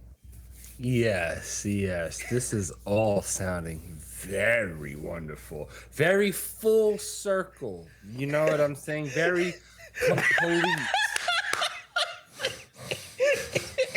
It's almost like this could be the end for this character. I don't know what you guys are talking about. You think? I don't know about that. I don't know. I don't know about that. I don't know what you guys are talking about. Someone's gonna Seems live. like things could be kind of wrapping up for this guy. Someone's gonna live. If I lose this, it's gonna be Samura and Kizaru for the rest of my life. I feel like I'm forgetting something else from the past. Yeah. But bro. Oh my god. If Samura lives through this, I think I'll cry. I'll never do another bet again, I swear. I'm gonna go out and retire with a 5-0 record, and I'll just take that into the sunset, bro. I don't need any more. I love how you're counting the W against Eneru already. You're just like, yeah, yeah, that's a pack. You're like, oh yeah, that's a pack. Okay, but imagine. I told Brian he was giving him. No. But imagine Eneru shows up. Imagine that. Bro, imagine if you're the Lord. Imagine if I win this one, I win this one, but I lose the Eneru one. Which one would you rather lose? This one. The Kagurabachi bet for sure. I can't possibly lose. That would be a state in my life. One Piece theory to your protege. For real. You fathered his whole One Piece experience. Yeah. No, I would definitely rather lose this Kagurabachi bet. He is usurping you. Yeah. That would be crazy. I would have to be like, Brian, if you win that one, I ain't gonna lie, bro. You might have to get a chain. And that shit gotta say 1 and 2. If you win, or on the top of the one, you gotta put a crown on it because that one really matters. Yeah, we gotta get you a ring, like a Super Bowl ring, but for the wrong burgundy. Yeah. Bro. Yeah, that would be fucking awesome. I need to win these two. I need to win these two. I am now so nervous.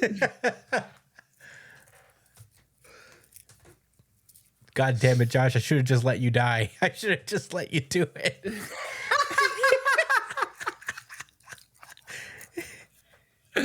You should have. You should have. If I win this bet and the Cowboys win on Thursday, holy shit. It's going to be a weird day. Oh my God. It's going to be crazy. But there's also a reality where none of those happen. That is a reality. That's a terrible future. Yeah. You know how her power is like odd future or like odd future Bonnie. Future? Yeah. That is odd future's odd. Or group. That is a distorted future right there. For real. I can't take it. But Brian, those were all your thoughts, right? Yeah, that's it. Pretty fucking sick kind of story there going. Yeah, this chapter was pretty fucking sick. I thought the flames were a really clever thing. I would never would have called that. Healing this guy to death. It's pretty sick. Yeah. He's like, we're gonna heal you so fucking hard that you can't use your powers anymore. I'm sure Yura is gonna pull out some cheating ass bullshit to get out of this one. But For sure. yeah, He's gonna use like dragonfly or Yeah. some insect that lives around volcanoes or yeah, some bullshit. You know what I think is going to happen? I think Yura is going to use his actual sorcery because we haven't seen it yet. his tree stuff. Because that shit is buns, bro. He does. No, his tree stuff isn't. I don't think that's his sorcery. It is his sorcery. He uses it all the time. I think it's something that he's used. He goes tree. But I don't think it's his like main shit. It's the only thing we've seen him use. Tree. Oh, and he's not in a contract with the sword. I will do tree. Yeah, he doesn't have the contract with the sword, so that means he still has a sorcery. Yeah, he can still use No, tree. maybe they have root style sorcery. It's him, it's Yura, and then that other Fair guy. back. He didn't die though, right? He's still alive. Which guy? The root guy that attacked that temple. Oh yeah. Oh, was that his sorcery? I don't really even know anymore. You're right. Honestly. But he wasn't with Yura at the Yeah. Rakuzachi. So that wasn't Yura's attack. It's not Yura's sorcery. All No, right. it probably was Yura's attack. I'm saying that guy wasn't with Yura at the Rakuzachi though. Not that I've seen. So unless he was in No, the he cut, wasn't there. I think it's just something that a couple of them can do. Maybe. But yeah, whatever. Yeah. It's not his style. Yeah. In any case, this chapter was pretty lit. It was fire. The art is great. The action was really cool. I'm excited to see how this works. Please, Samura, please live through this. For the love of God, bail me out one more time. Let me just maintain my record. I'll never make a bet again. I'll go out on top. But yeah, those are all my thoughts. I thought this chapter was sick, and I'm very excited about it. Josh, what did you think? I really like this chapter. This is my second favorite. Mm-hmm. You know what's crazy? The second favorite's a really close tie because spoilers, I really like Dandadan this week. But and Jujutsu Kaisen Modulo. I mean, it was a good week. So Yeah, it it's was really a hard good to week. the second best. But I don't really have much more thoughts outside of what you guys said already. I mean, the art was awesome during this fight. It was really good and fast paced. I just have to say it because I'm such a fiend. So there's the spider web move he uses, right? Mm-hmm. Which is literally a crowd control move. Mm-hmm. So I'm not gonna lie. This like Shinuchi is super duper fucking overpowered. It has Yeah. offensive capabilities, defensive capabilities. It has CC. I mean, it's unstoppable. It has a little bit of everything. Mm-hmm. That's Shinuchi is a ban every game. Yeah. It's actually it's also the center of all the enchanted blades. If you destroy it, you destroy the others. Yeah. But Yeah, if it for had sure. to exist, I would ban it every time. Yeah, the devs need to nerf it like immediately. It's way too OP. Oh yeah, it's too much. It's too much. It's too much. He doesn't even have a contract, and he's fighting with that shit, bro. Yeah. He's using its abilities. That's not even fair. It's That's not fair. It's not fair at all. It's Yeah, actually really Yura's bad. boosted. He's just a Shinuchi one. Yeah. Shinuchi one trick. He has inflated ego. He has No, that's the inflated title. ego. Shinuchi one trick. Until we see his sorcery, but now he's cheesing with this shit. Yeah. Let's see what happens when we ban Shinuchi. Let's see what happens. Let's see how good you are. Yeah, right. Yeah, He's not winning this bro. without If the he had the Shinuchi. Shinuchi, he would be getting folded by these niggas.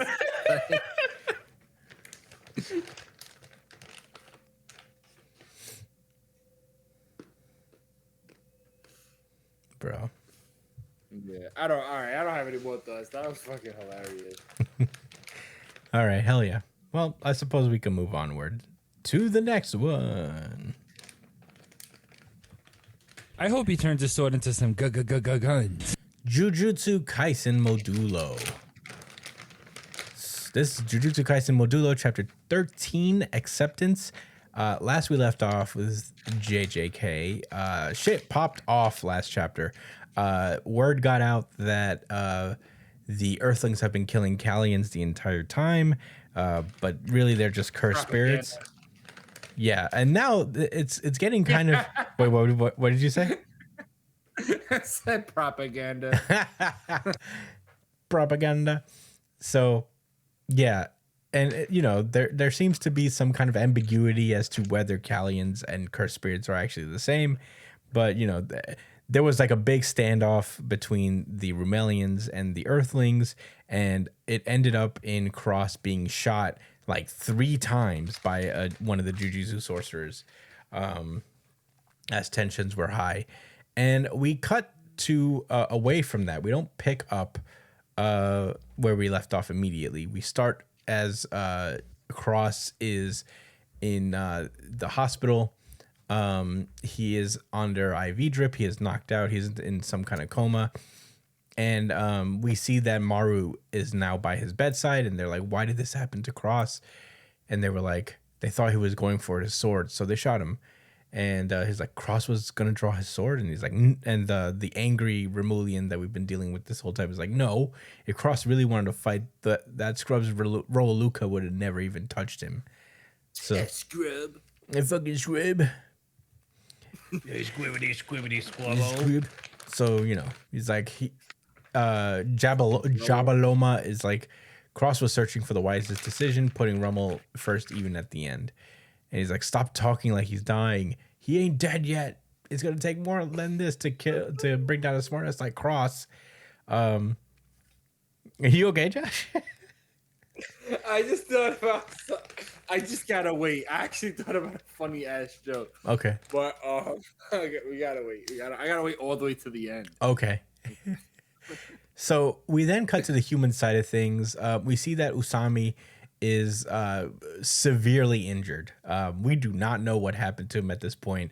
And the current reverse curse technique nurse is out here explaining that, you know, Usami really went through it. She can't neutralize it with her reverse curse technique. And the recoil from the cursed speech made it even worse. So it's not looking good for Usami. And Tsurugi is that's his name, right? I'm sorry, Tsurugi. I feel like I'm saying his name wrong.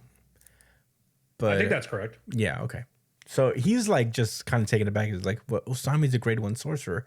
And the lady behind him is like, so am I, but I'm not fighting that Dabra guy. Fuck that. I wouldn't do that shit. Yo, I'm a grade 1 sorcerer too. I won't fucking fight. Get mad real. Bro, I didn't even catch this. Nope. She said like, I would never fight this. In fact, I would probably kill myself if I had to. She said I would have to off myself. That's crazy. So yeah, we cut off to we go back, flashback to where we left off last chapter. Dabura had arrived on the scene after Cross was shot, and Usami's like, God damn it, nobody move. And the guy who shot Cross is like, you don't have to tell me. Who the hell could nobody move? had to be told. It's like, yo, I can't even move right now in front of that thing. Dabura walks past everybody and he's like, I said, what are you doing? And the angry guy from the Rumelian side immediately snitches. He's just like, the pest on Earth. He says the pest on Earth are Callians. And we ran into a bit of trouble. And the angry guy who shot Cross, I don't know why he's talking. He's just like, that's not true. They're cursed spirits. They're not Callians. And Dabra pulls up immediately to this guy. He's like, was it you? You're the one who shot Cross? And bro said, yes. And, you know, before anybody could do anything, Usami comes in and uses his cursed speech to command Dabra to not move, but it's too late. He already rips this guy's arm off. And yeah, immediately. And the recoil from the cursed speech goes back on Usami. And Usami is shocked. He's like, I didn't even use forceful word and it already hit me this hard. And he's like, what was that? An earthly curse technique? Pretty much nothing. He says, it looks like you're in pain. And it turns out, since his command was to like not move, the more Dabra moves around, the more the cursed speech technique recoils onto Usami. Oh, that's what was happening. Yeah. But Usami uses like the last of his strength to get up and asks for forgiveness. And he says, we deeply apologize for what happened to Dispatch Officer Cross. He said, we're deeply sorry. I'm begging you, disperse now and we could talk about it another time. And he's coughing up blood as he's talking right now. Dabra doesn't give a shit. He's like, Cross will die. He won't last long with those injuries. And, he's like, we might be able to treat him, please. And he's like, there's 13 of you. It's not enough. In exchange for Cross's life, I will take the lives of your subordinates. And all of the the Jujutsu sorcerers there are like, oh shit. But Usami continues to plead with him. He's like, have mercy on us and just take my life instead. And Dabra looks into his eyes and it reminds him of what's his face from the flashback. And he decides to leave it alone. And he's like, we're returning now, Jabaloma. Jabaloma. And he's like, once again, it's the Kallians. So now we get into an intense exchange of time. We start off with a message from the Samurian representatives that they request that the Japanese government prohibit further extermination efforts of the cursed spirits and secure their safety. The Jujutsu sorcerer from earlier said like, there's no way we could do that. The cursed spirits will leak out of Tokyo. So, they're like, originally it was a proper barrier centered around the old imperial palace, but then it was expanded all the way to the prefectural border. And it's like, it's less about trapping cursed spirits inside the barrier and more about diverting them to stay within it. So, they're just like, we can't not do anything about the cursed spirits. And they ask about Yakumaru, the guy who shot Cross. And the reverse curse lady is like, sorcerers are super tough, so as long as there's nothing too extreme, my reverse curse technique can bring them back. But unfortunately, he has a lot of internal organs. He's like, there's a severe tissue and internal organ damage, and he's much too far for her to be able to heal him. So that's not good. They can't do it. So, they ask like, how long can we wait to exorcise cursed spirits in Tokyo? And they're basically saying that they have a month. So their idea is to do it in secret to eliminate cursed spirits under their nose within the month. And, we see, we cut back to the ship and they can tell that they've been killing cursed spirits because the third eye from one of the Rumelians starts crying, and they're like, I know they're trying to sneak this shit. They thought they were slick, but I know they're killing Kallians down there. I could see it, yeah. Even though it's only like not as strong tears, but still. But still, you know what I mean. It's something. You know what I mean. It's something. It's not nothing.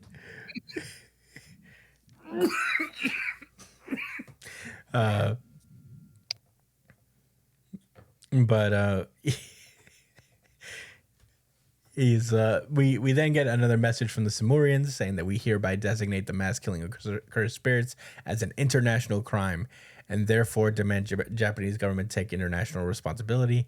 The Japanese government is like, well, we need to fucking do this. We need to fucking kill cursed spirits. The therefore, this government action should be exempted from illegality. And this is like, no, it's no use. We must perform the great purification ritual properly. There's only so many exorcisms we can do in secret. We have to wait, So, it's not looking good. They're trying to do it in secret, but the Rumelians fucking know that they're trying to sneak it. So things get worse. He's like, how could they kill Callians? If only they could hear their voices. And then Dabra comes in and is like, that's enough. But then they yell at Dabra and they're like, I bet you can't even hear the Callians' voices either because you're a Diskunte outsider. And Dabra's like, true. You're right. I don't have that same thing you guys have with the Callians, so and then we get another message from the Simorian representatives, and they have confirmed the continued mass killing of cursed spirits, and therefore, to ensure their protection, the Romulians intend to establish a new government and a new nation of Rummel within Tokyo. So, should this request be refused, we request judgment through duel, as is the way of the Diskunte. So, yeah. Sheesh. Now the Japanese council is rounded up as like, yo, they fucking found out. I told you they'd find out. Why would you make us take a risk like that? Why would you even make us do that shit? And they're like, well, fuck it. Give them Tokyo then. Who cares? Nobody lives there. It's just cursed spirits over there. But they're worried that the cursed spirits are just like one step away from leaking out all over Japan. And he's like, plus, if we separate where we live, that's nothing but segregation. It might solve the problem now, but for future generations, it'll be a problem. So it's not looking good. So the girl Jujutsu sorcerer is like, shut up already. Nominating anybody but Yuji Itadori to duel Jabra will be out of the question. So speaking of which, did you find him yet? And nobody knows where Itadori is. They even ask Nobara, who's still alive. And we get the irony of Nobara being... Yes, that's exactly what I was just thinking. I was still not over that, bro. I'm so salty. Yeah. So salty. Not that I want to... Whatever. Anyway. But yeah, we get a testimony from Nobara. She explains that the last time she saw Yuji was at Hana's funeral. So the angel's dead. The angel sorcerer is dead. So that's interesting. And he said that he wouldn't be going to any more funerals. He might look like a musclehead, but he's surprisingly sensitive. And he can't just bear to see anybody else off because he can't fucking age. And this is a point that I never even thought of. Nobara brings up the fact that he's not able to fulfill his grandfather's dying wish, which is, to die separate, like surrounded by the people he loves most. Instead, he's watching everybody he loves die. And by the time, if he ever dies, it'll probably be alone, just like his grandfather didn't want for him. So, it's not looking good. But yeah, Nobara continues to say that it was getting a little rough on her too because he can't age, and every time she saw him, she was painfully aware of how old she's gotten, which is fine. But he always looks like he feels so bad about it, and that's one thing you can't stand. So she tells them to deliver a message to Itadori if they find him, and they say, "Don't look down on me, idiot." Click. So they're like, so that's it then. We're all fucked. And they're like, no, we do have one last hope. It's up to her though. And then we get a log entry in January 2087. Dabra Karaba, that's his whole name. That's his full government. Dabra Karaba. Ay Karaba.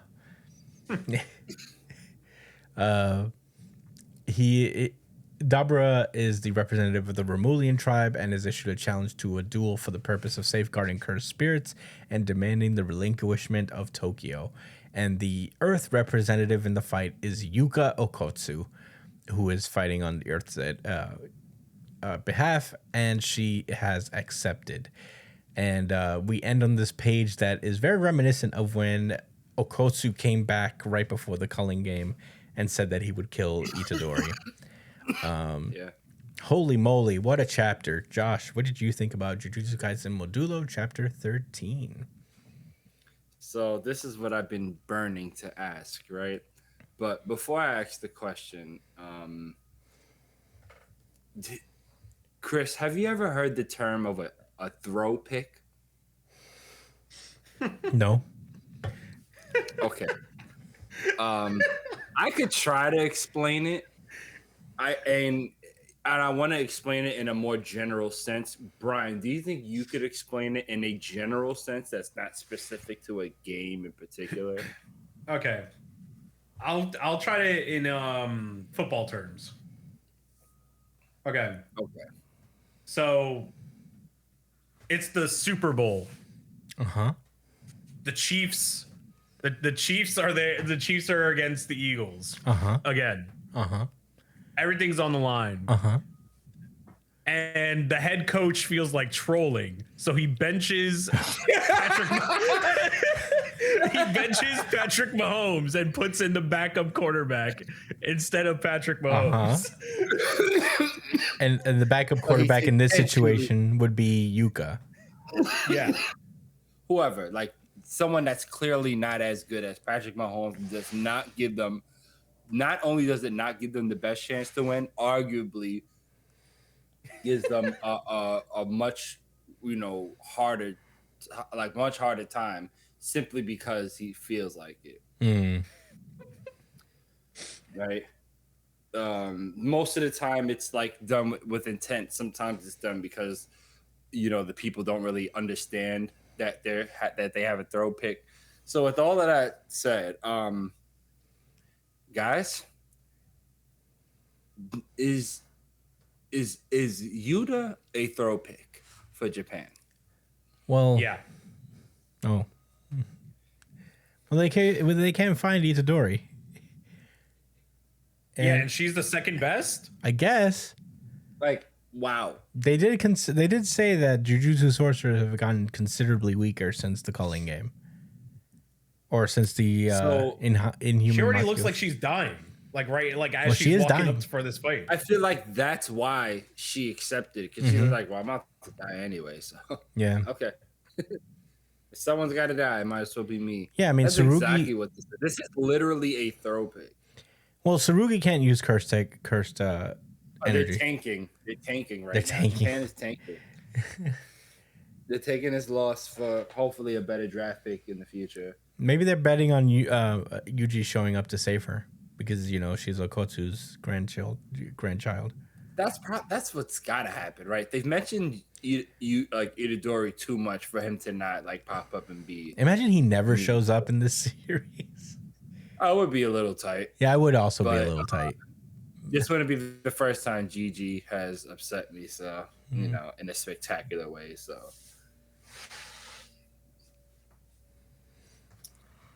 yeah, this is a crazy turn of events. So look, what's interesting about the Rumelians, right, is that clearly, even though they're from the same planet as the Deskuntans and whatever other tribes may exist, specifically, the Rumelians have a connection to the Kallians, right? And at first, my idea was that maybe the Kallians were a manifestation from the Rumelians, emotions and such, similar to how cursed spirits are conjured by humans in Japan, right? But it's a little bit deeper than that. It's something inherent with their abilities, with their eye ability or whatever, that gives them a connection to cursed spirits. Because that's why the cursed spirits attacked the Deskuntans or whatever else, is because they're just regular people that a cursed spirit would attack. So that's just my thoughts as far as the dynamic between Kallians / cursed spirits. That's why they're saying it's not the same, but it could be that Kallians were created, they were manifested by the Rumelians from ancient times, and they've just been around and looking after their ancestors. It could be that situation, Mhm. which is why they feel like it's not the same, but their tears still, like, you know, their eyes still weak because they have an inherent connection to cursed spirits. Mhm. And I think that's what's going on here. Yeah. This fight, I mean, letting them have Japan and all, I don't know, that's a lot. I mean, shit progressed fast. Mhm. In just like 2 chapters, bro. Yeah, man, it all I fell don't really apart know how so to feel quickly. about it, but it is very interesting nonetheless. I don't know. I don't really have, every other thought is really just kind of random. So I'm curious what you guys think about the chapter. Brian, what are your thoughts on Jujutsu Kaisen Modello?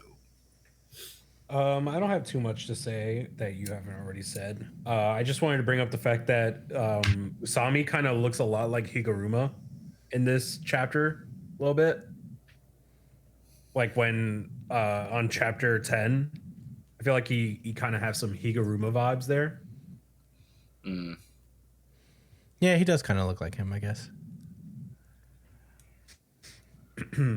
But aside from that, not much else to say. Noise. This was my RGC. Certified RGC. Certified Interested in your RGC. thoughts. Certified RGC. Yeah, I think this is the first time Jujutsu Kaisen Modulo has gotten an RGC from one of us. So, congrats. Welcome to the fold. No, Really? maybe the first time from you. Maybe for me. I don't gave remember. it one. Oh, okay. Like 2 chapters. Never ago. mind. But anyway, yeah, this chapter was really interesting, and I love the pacing of it. I just love how, like, it all just fell apart so quickly, bro. It was like, whoa, damn. And it was like Glad it nothing. did. It was nothing that was like really anybody's fault. It's just like, who knows? Matter of circumstance. Yeah, it's also like there wasn't any time for them to like parse through the situation and really see what's up with the connection between cursed spirits and Remulians, and you know, because there seems to be like there's not exact certainty as to whether cursed spirits and Callians are the same. So like people are just flying off the handle just based off like immediate instinct. So yeah, that was cool. Dabra is such an imposing figure. Yeah. And it was really cool how he came back and he slid for the Romelians. He really meant it when he said he's like, I'm gonna protect these guys.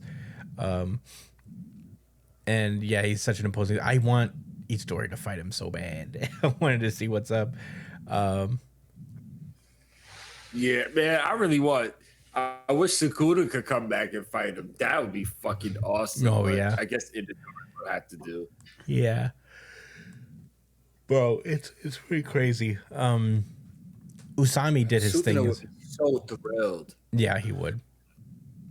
Usami really did his thing too. I think just the amount of effort this guy has put in to make sure things don't fall apart, and it's just like he's doing everything within his power to like stop this, and it's such a cool dynamic here. Ultimate respect, Usami. Yeah. I also like. Oh, sorry. Good. No, go ahead. I also like the whole situation with like the humans trying to get one over on them, because like it is an impossible situation. They do have to kill these things because they do leak out and they kill people, they hurt people. So like it's just like this weird delicate situation that everyone's trying to navigate as things continue to escalate. And it was obviously really cool to see Nobara still around. Anytime I feel like this series treats cameos from the previous series very, very special. Like it's always an impactful thing when someone from the past like steps in. So, I'm really excited to see how many other people are still around. If Hikari's still alive, if like, you know, who did make it. It can't be everyone's dead, you know? Yeah. So, man, as far as Yuka goes, man, I don't know how that's going to turn out because, you know, her Wolfang fist didn't look particularly impressive, but she has the ring, right? She does have the ring. So maybe Rika is still there. Maybe Rika is still around. I don't want to see Rika get destroyed by this discounted monster, though, bro. Yeah, me neither. But man, so good overall. Such a delicate situation. It's just like there's no winning, you know. You just know. I feel like everybody has that feeling. It's just like there's no W to be had here. We're just going straight head into fucking conflict. So I'm excited to see how this all results. And those are really all my thoughts. I have one more thing to say. Oh yeah, go for it, Brian. It's truly funny how as soon as Usami's out of the picture, humanity, like these guys just don't know what the fuck to do. Mm-hmm. This guy was hard carrying every diplomatic fucking approach to like negotiating with the Rumelians. Mm-hmm. Like without him, they literally don't know what the fuck to do. So him being out of the picture was probably the biggest blow humanity could have suffered. Yeah. In this moment. Yeah. Yeah, I didn't think about that. Shit. Well, that's exciting though. Shall we move on to the next one? Yeah. Alrighty, let's go. Brady Cross. Dandadan. With that, I'll pass this one over to Brian. So the chapter picks up where we left off with them defeating the mummy. And as they kind of beat the mummy, the true form of the mummy starts to come out. And it turns out that it's a giant fucking space whale. And it looks like Okarune's theory that like mummies are like the human body for aliens when they go out to space. Turns out that's true. As this giant space whale just starts fucking flying around, and Okarune and Momo team up together to unleash a giant ogre club slash that completely destroys the whale, causing it to explode and releasing them from the alien prison. And Okarune and Momo return back to reality, where they're both kind of just like in awe over the fact that they managed to actually, you know, defeat this fucking whatever the fuck it just happened. And now they're kind of just like, oh my god, we actually fucking did that shit. You're awesome, Miss Ayase. It was thanks to you. And he's kind of like, even without your memory and your quick thinking, your bravery, you're still the same person. And he's really happy to see that she is still like, you know, the same person that he always knew. Which is a cute little heartwarming moment. And Ayase is kind of struggling to kind of walk after that. So Okarune offers to give her a piggyback ride, just because, and he mentions that he's used to doing it for her. And as they're kind of walking around, Momo says that she believes in space aliens, which is so wholesome. Mm-hmm. And the chapter ends with Granny Ayase waking up in the hospital and finding Turbo Granny on her lap. To which she says, have you been eating? And she says, more or less, you know, the world is full of delicious food. And Turbo Granny ends the chapter by saying, but all the shitheads aren't really to my taste. And that's where the chapter ends. Chris, what are your thoughts? I really enjoyed this chapter. The whale thing was like, damn, this is pretty much par for the course for Dandadan. I didn't know what was going to be in this mummy thing, but I definitely didn't think it was a giant space whale. So he was wilding out with this whale. He just came out and it was just like tearing shit up, and then it exploded, and that was cool. I was very happy to see Turbo Granny back. I didn't think she would come back in this way, but I'll take it. Just casually back. How do you even know about this situation? But it was good to see her. I wonder how it's going to develop.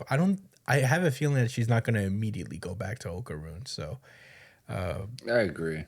But maybe she'll just be an ally. She'll just use her own Turbo Granny powers for good. But yeah, those are all my thoughts, really. Josh, what did you think? Loved the chapter. Really wholesome, and also like just interesting to see them using this new ogre club to its maximum effectiveness. But what if I told you that there were signs that it was a whale like behind, like inside of the mummy or whatever? What were the signs? I'm trying to look for more, but the obvious one is that the mummy was using sonar to find them. Right. Damn. Which whales use to communicate. I think it was actually like clicking too. Because they use their teeth like to click too. And I think even the darkness of being like in the ocean was also like a hint in the way it was just gliding on the bike. Like that's why I was like moving that way, because that's how it knows how to move, like on a bike. That's why it seems so fucking random, but like there was meaning to it. Like, I think that it makes sense. Yeah. In that way. But yeah, crazy shit from Dandadan. I also don't think Turbo Granny's gonna go straight to Okaroon. I think that would be a little corny. I want to see Okaroon develop a little bit more spiritually before he merges back with her. I mean, I was fine with that never happening again, because I know that ultimately it meant that he was going to get a new type of power, which was exciting. But I know he'll be able to just merge the two eventually. Those are my thoughts, though. Brian, you have anything to add? God, this is such a wholesome, sweet chapter. God fucking damn it. From like beginning to end, it was so fucking wholesome.